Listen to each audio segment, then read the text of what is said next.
महाराज महाराज, वो फिर से लौट आए हैं। हमें बचा लीजिए महाराज, वो हम सबको मार डालेंगे। अरे भालू, तुम किसकी बात कर रहे हो? कौन है वो? बताओ मुझे। रघु शेर ये बोल ही रहे थे कि तभी वहाँ पर रंगीन पंखों वाले बाघ उतरते हैं, जिन्हें देख रघु घबरा जाता है। रघु, हमारी बात तुम्हें याद तो होगी ही ना, या कहीं फिर भूल गए? इस बार हम खाली वापस नहीं जाएंगे। हमें तुम्हारा बेटा आज हर हाल में लेकर जाना है। नहीं, तुम ऐसा नहीं कर सकते। तुम मेरे बेटे को कहीं नहीं ले जाओगे। आखिर पंखों वाले रंगीन बाघ रघु के बेटे को क्यों अपने साथ ले जाना चाहते हैं? आखिर क्या खास है रघु के बेटे में? चलिए देखते हैं। दरअसल कुछ सालों पहले रघु शेर अपनी पत्नी रुमझुम के साथ रहता था। रुमझुम गर्भवती थी। दोनों अपने आने वाली संतान के बारे में सोचकर बहुत खुश थे।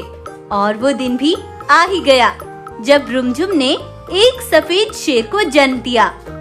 अपने बेटे को देख रघु खुशी से फूला नहीं समाता और वो इसी खुशी में जंगल के बहुत से जानवरों को अपनी गुफा पर दावत के लिए आमंत्रित करता है। सभी जानवर रघु और रुमझुम खुशी में मग्न थे। लेकिन तभी रघु की गुफा पर कुछ पंखों वाले रंगीन बाघ उतरते हैं और कहते हैं, बधाई हो रघु महाराज, आपके जैसा बेटा लाखों में नहीं बल्कि पूरी दुनिया में एक है। तुम सब कौन हो और कहां से आए हो? हम आसमानी दुनिया से आए हैं। हमारे महाराज भीमा ने तुम्हारे बेटे का पूरा भविष्य देख लिया है। तुम्हारे बेटे के अंदर ऐसी शक्तियां हैं जो किसी के पास नहीं। हम तुम्हारे बेटे को 5 साल बाद अपनी दुनिया में लेकर जाएंगे। तब तक तुम अपने बेटे के साथ खूब लाड लड़ाओ, और अगर तुमने कोई चालाकी दिखाई तो हम तुम्हारा ये जंगल शमशान बना देंगे। ऐसे बोलकर वो सब चले जाते हैं।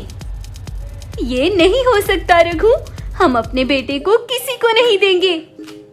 तुम चिंता मत करो, मैं अभी पंडित जी के पास जाता हूँ।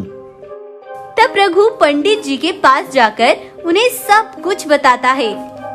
हाँ रघु, वो सही बोलकर गए हैं। तुम्हारे बेटे के अंदर 5 साल बाद ऐसी शक्तियाँ आएंगी जो किसी के पास नहीं है, और वो 5 साल बाद अमावस्या की काली रात को तुम्हारे बेटे को मारकर उसकी सारी शक्तियाँ छीन लेंगे, और उन शक्तियों का इस्तेमाल कर वो ऐसी ताकत बनेंगे कि पूरी दुनिया में कोई भी उनका मुकाबला नहीं कर पाएगी, और वो तुम्हारे बेटे को एक दिन जरूर लेकर जाएंगे। उन्हें कोई भी नहीं रोक सकता। तो ये है रघु के बेटे की सच्चाई। और आज रंगीन बाघ रघु के बेटे को जबरदस्ती अपने साथ लेकर चले जाते हैं और रघु चाहते हुए भी कुछ नहीं कर पाता। अब रघु बहुत परेशान हो जाता है। उसे समझ नहीं आ रहा था वो क्या करे। तभी वहाँ पर आसमान से एक रंगीन चीता उतरता है। रघु, मैं तुम्हारी सारी परेशानी जानता हूँ। तुम्हारे जंगल से थोड़ी दूर पर जो दूसरा जंगल है, वहाँ पर एक जादुई सीढ़ी घर है। उसके अंदर जाकर जो भी सच्चे दिल से मन्नत मांगता है वो जरूर पूरी होती है।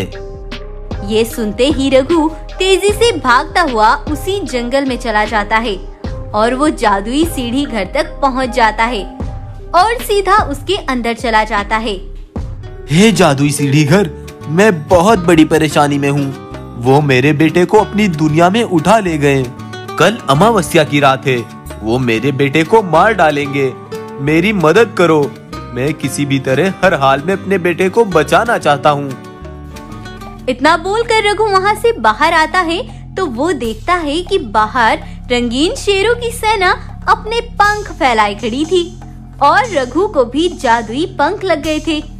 ये देख रघु बहुत खुश हो गया और वो पंखों वाली सेना को लेकर उनकी जादुई दुनिया में निकल पड़ता है। आज इस रघु के बेटे का हमारे पास आखिरी दिन है।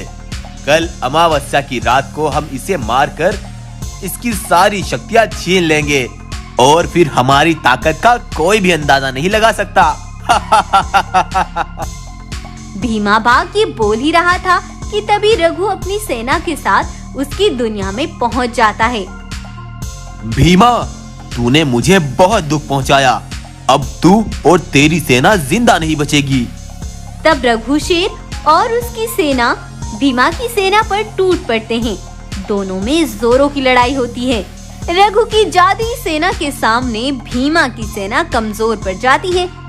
भीमा की सेना रघु की सेना के सामने घुटने टेक देती है और रघु अपने बेटे को अपने साथ लेकर अपने जंगल आ जाता है।